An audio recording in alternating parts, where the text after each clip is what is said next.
3. 1811년 모스크바에는 벼랑간 유명해지기 시작한 프랑스인 의사가 살고 있었다. 훤칠한 키의 미남자로 프랑스인답게 친절하고 온 모스크바 시의 평판에 의하면 굉장히 기술이 좋은 의사라는 것이었다. 이름은 메찌비에라고 했다. 그는 상류사회의 가정에 의사로서가 아니라 대등한 사람으로서 드나들고 있었다. 의사를 비웃고 있던 니콜라이 안드레예비치 노공작도 요즘 브리엔너 양의 충고에 따라 이 의사를 가까이 하고 상당히 친숙해졌다. 메찌비에는 일주일에 2차례 찾아왔다.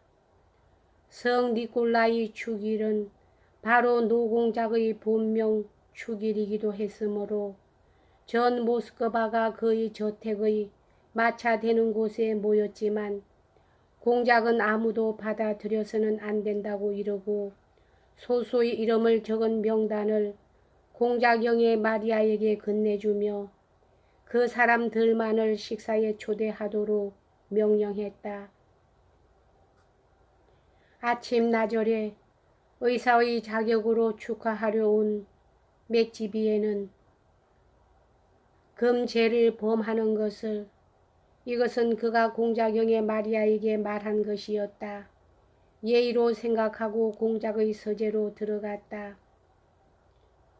그런데 불행히도 이 본명 축일 아침은 유달리 노공작의 기분이 나쁜 때였다.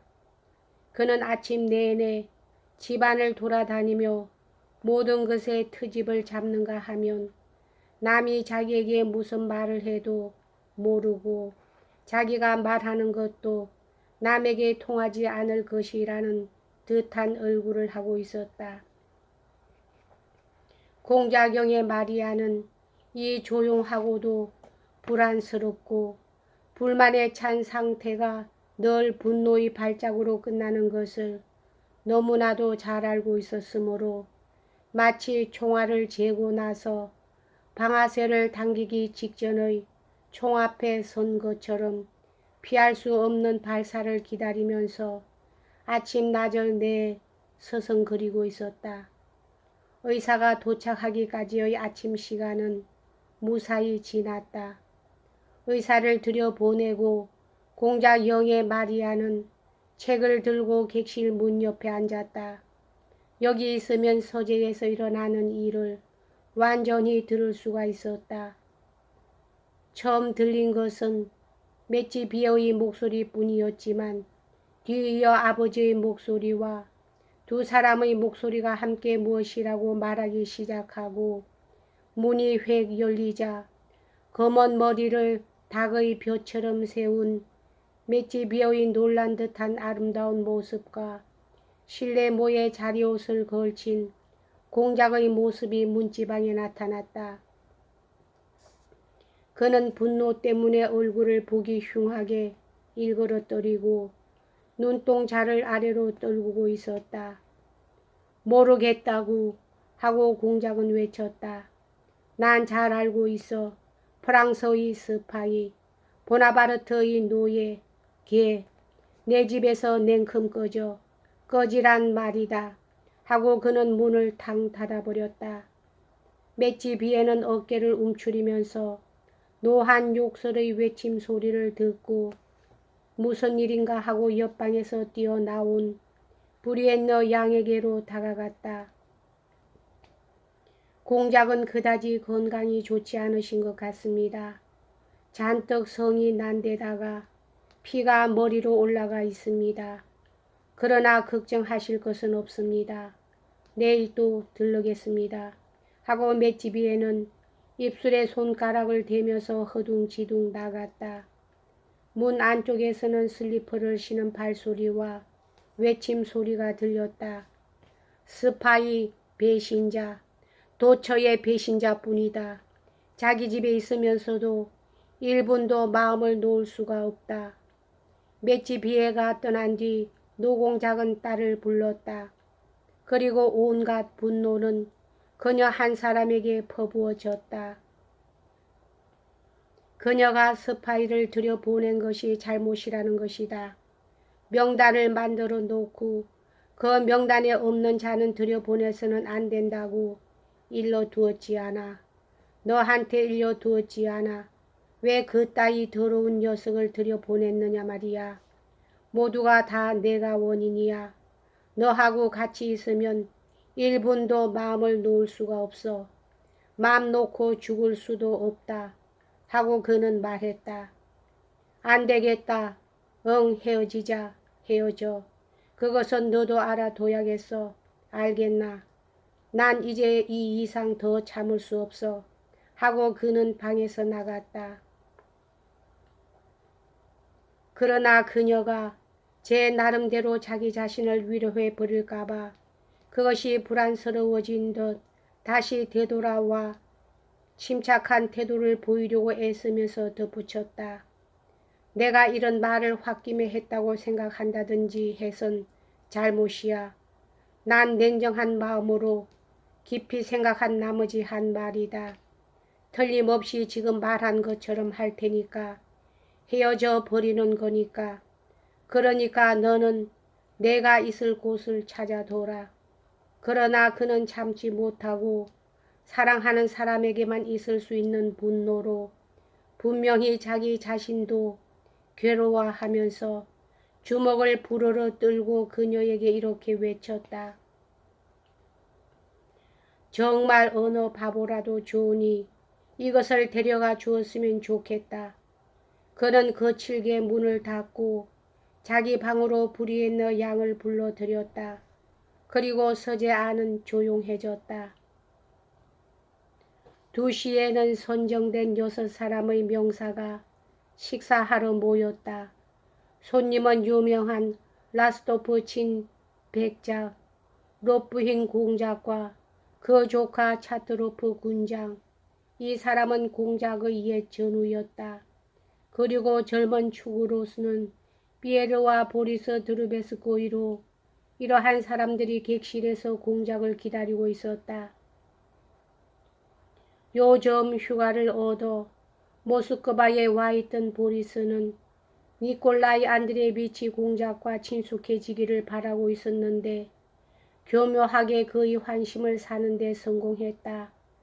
그리하여 여태까지 독신인 젊은 사람들을 집에 들여놓지 않았던 공작으로 하여금 그를 위해서 예외를 만들게까지 이르렀다.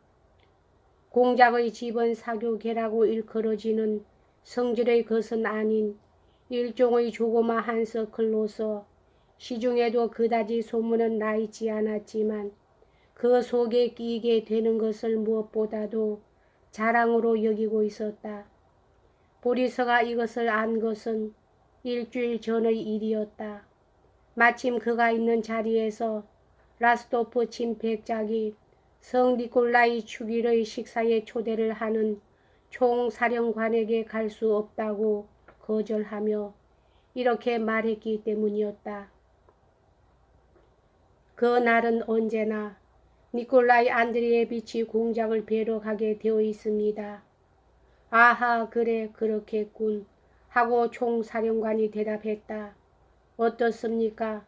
노 공작께서는 식사 전에 낡은 가구가 놓인 천장이 높은 구식의 객실에 모인 몇몇 사람들의 모임은 장중한 법관회의의 광경을 방불케 했다. 모두들 침묵에 잠겨 있었고 이따금 이야기를 해도 나직한 목소리로 하였다. 니콜라이 안드레비치 공작은 정색한 얼굴로 묵묵히 나왔다. 공작 영의 마리아는 여느 때보다 한층 더 조용하고 겁에 질린 듯이 보였다. 그녀가 이야기할 겨를이 없는 것을 알아채고는 손님들도 자진해서 그녀를 상대하려 하지 않았다. 라스토프친 백작이 시중과 정치상의 새로운 뉴스를 이야기하면서 혼자서 이야기의 시를 읽고 있었다. 롯부힌과 노장군이 드문드문 이야기에 가담했다.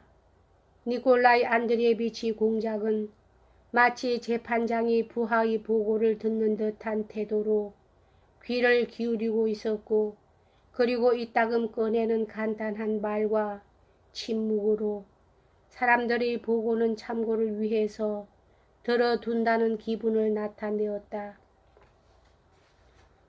어느 누구도 지금의 정계에서 행해지고 있는 일에 찬동하는 자는 없었다. 그것은 당연한 일이다. 라는 분위기가 전체의 이야기에 엿보였다.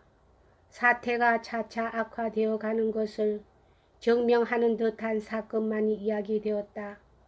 그러나 어떠한 이야기나 논쟁이 시작되어도 황제의 인격에 저촉되는 데까지 이르면 언제나 말하던 사람은 자진해서 발언을 정지하든지 혹은 정지를 당하는 것이 뚜렷이 눈에 띄었다. 식사를 하는 동안 화제는 정계의 근황, 나폴레옹의 올덴부르크 공국 점령, 러시아에서 유럽 각국의 궁정에 보낸 나폴레옹 배척의 통첩 등으로 옮았다. 보나파르트가 유럽을 대하는 태도는 마치 해적이 자기의 약탈선을 대하는 것 같아요. 벌써 몇 차례인가 써먹은 비유를 되풀이하면서 라스토프친 백작은 말했다. 각국 원수들의 참을성이랄까 맹종이랄까 그저 아연 실색할 따름입니다. 이번에는 일이 교황에게까지 미치고 있습니다. 보나파르트는 두려움도 없이 가톨릭 교의 원수를 끌어내리려고 하고 있는데도 모두 그것을 묵과하고 있지 않느냐 말입니다.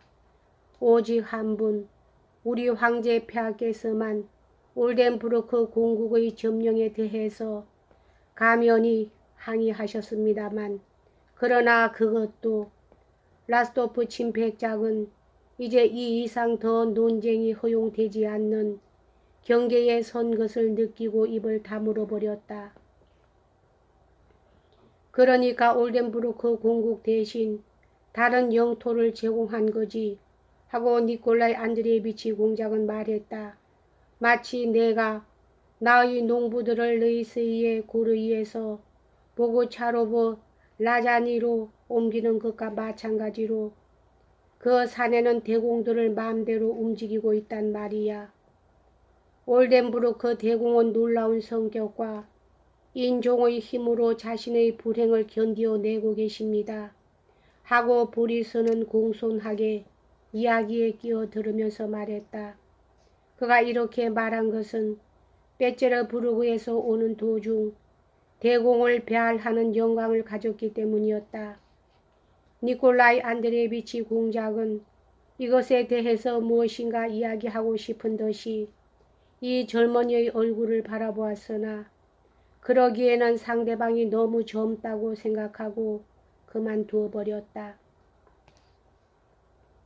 나는 올덴부르크 사건에 관한 우리나라의 항의문을 읽었습니다만 그 통첩 문안이 서투른 것에는 정말 놀랐습니다. 잘 알고 있는 일을 비판하는 듯한 천연덕스러운 어조로 라스토프친 백작은 말했다. 비에르는 어째서 통첩의 문안이 서투른 것이 마음에 걸리는 것일까 하고 소박한 놀라움을 느끼면서 라스토프친을 쳐다보았다. 만약 그 내용만 힘찬 것이라면 하고 그는 말했다. 통첩 같은 거야 어떻게 씌어있건 결국 마찬가지가 아닙니까 백작. 그렇지만 여보게 50만의 대군을 거느리고 있는 우리나라로서는 훌륭한 문체로 쓴다는 그 점은 손쉬운 일이지 않나 하고 라스토프친 백작은 말했다. 비에르는 어째서 라스토프친 백작이 이 통첩 문안이 서투른 점을 마땅찮게 여기는지 그 까닭을 비로소 깨달았다. 여기까지 하겠습니다.